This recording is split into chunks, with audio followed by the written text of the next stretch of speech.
Sabadi, mesdames, messieurs, bonsoir. Merci de nous rejoindre pour cette édition française de la TNL. Nous sommes jeudi, le 9 mars 2017. Commençons tout de suite par le Vietnam et le Laos partagent des expériences dans la décentralisation de la gestion. Un séminaire ayant pour le thème la décentralisation de la gestion au Laos et au Vietnam, expérience de l'Assemblée nationale et du gouvernement, a eu lieu le 7 mars à Hanoï en présence de la présidente de la Haine vietnamienne, Madame Nguyen Thi Kim Ngan, et de son homologue Lao, Madame Pani Yathotu, en visite de travail au Vietnam.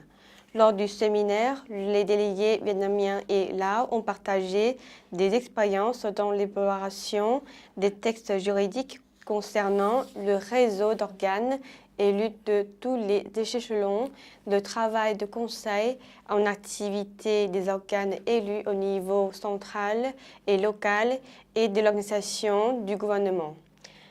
Ils se sont concentrés sur les questions de décentralisation de la gestion entre la Haine et les conseils populaires provinciaux et municipaux, entre le gouvernement et les comités populaires des provinces, districts et communes. En conclusion, les deux présidents de la Haine vietnamienne et Lao ont convenu de confier à des présidents des deux commissions des affaires extérieures Vietnam-Laos à s'occuper du choix des thèmes pratiques au service des activités des deux AN. Elles ont invité les deux AN et leurs organes à se coordonner étroitement dans l'organisation de colloques et des séminaires dans les temps à venir, ce qui permettrait d'itérer et de valoriser les expériences et les résultats obtenus dans leur coopération.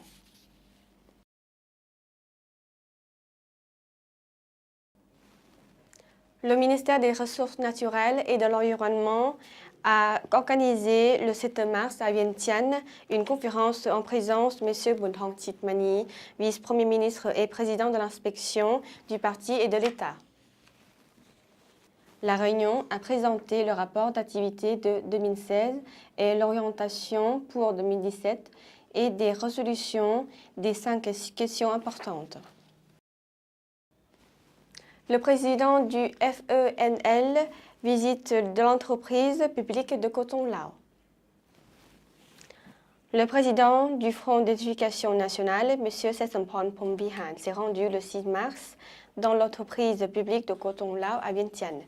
Lors de la visite, M. Sessampon Phomvihan et son équipe ont été accueillis par la directrice de cette entreprise, Mme Chanthorn Chanthachit.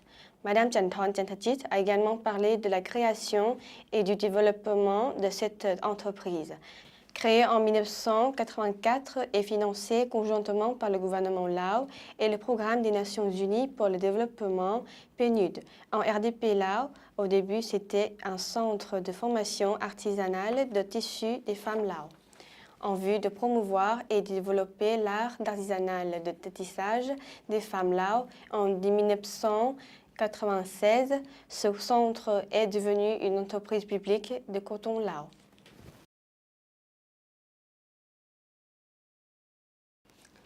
Plus de 75% des éléphants du Laos vivent dans la province de Sinyabuli. La province de Sinyabuli, située au nord du Laos, compte 11 districts peuplés de 400 000 habitants. 8 ethnies cohabitent sur l'ensemble de la province et chacune a conservé son mode de vie et ses traditions ancestrales. Les ethnies riveraines de la Nam Hong et de la Nam Pien, des affluents du Mékong, vivent pour la plupart dans des maisons sur pilotis. L'agriculture et l'élevage sont des activités principales pour la population. Bien que Sinyabuli dispose de moins d'infrastructures touristiques par rapport aux autres provinces, elle accueille de nombreux touristes grâce à la diversité ethnique de sa population et à la beauté de sa nature. Son paysage accidenté et ses forêts densément boisées en font un paradis pour les écotouristes. Des forêts naturelles, des tecs, couvrent une grande partie de cette région. La province de Sinyabuli est connue pour sa production de coton, d'arachide, de sésame, de maïs et d'oranges. En outre, la province est renommée pour organiser chaque année au mois de février le Festival des éléphants. Plus de 75 des éléphants du Laos vivent dans la province de Sihabuli. À suivre de l'acte national en grande image. Une réunion pour le lancement des femmes dans les domaines économiques et de l'égalité hommes-femmes liée à la protection de l'environnement durable a été organisée le 7 mars 2017 au Centre national de la Convention. La séance s'est déroulée en présence de Mme Ilavanke Bunpan, présidente de l'Union des femmes Lao, de représentants des Nations Unies, de la Croix-Rouge Lao et des fonctionnaires concernés.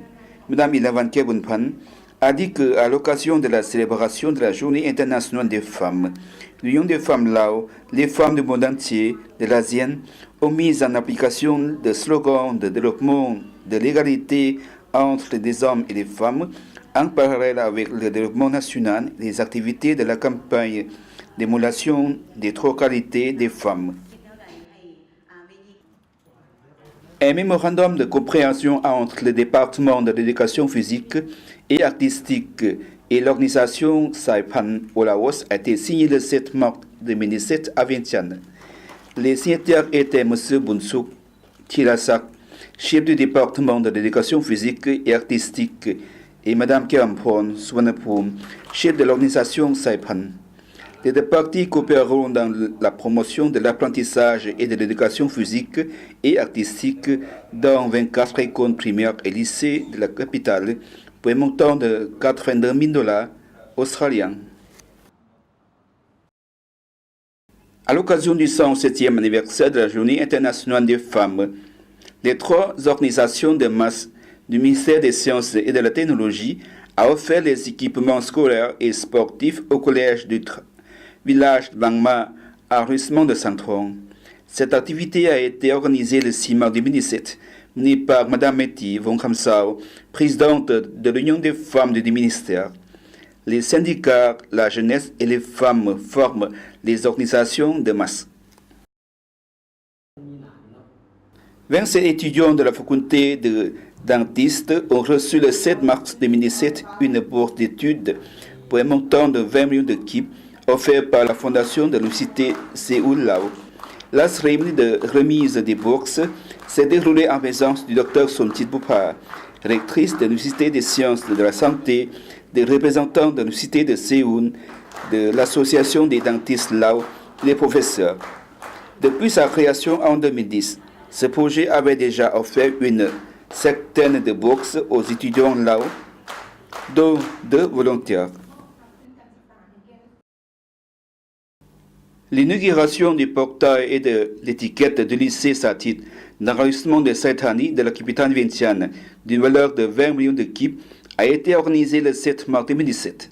La cérémonie s'est déroulée en présence de M. Bunthong Sukhavong, président l'ancien étudiant du lycée Satit de la 5e promotion de l'année scolaire 1987 au 1993, de M. Kampasong Sanyavong, vice-président de l'ancien étudiant, de Mme Bunmak Soleya, directrice du lycée Satit, des anciens étudiants et des professeurs. La route de Ban Hom mise à nouveau sur le calendrier.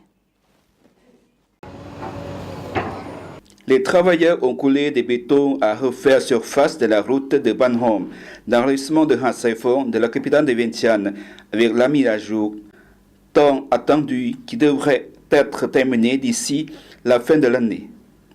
Une portion de 4 km de la jonction Kinemo au village Somohon a été entièrement bétonnée, qui compose une partie de la route allant de 14 km à travers Kinemo Somohon et le village de Kempayang, longeant le Mekong au village de Thakek et de Saiphong.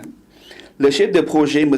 Kun Sombat Fremanivong, a dit récemment que les travailleurs étaient occupés tout en installant également le système de l'eau courante, l'amélioration de certaines tronçons de route terminées et le nettoyage des routes.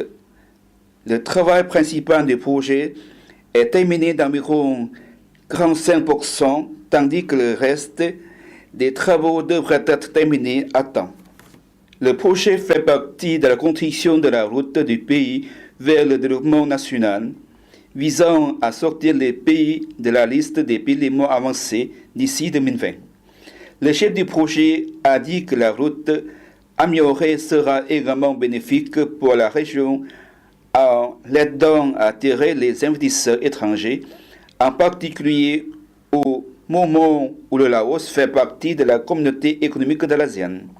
L'entrepreneur du projet est Hyun Business Company de la Chine, qui a initialement accepté de procéder à la mise à niveau à un coût de plus de 50 millions de dollars, environ 403 milliards de kip.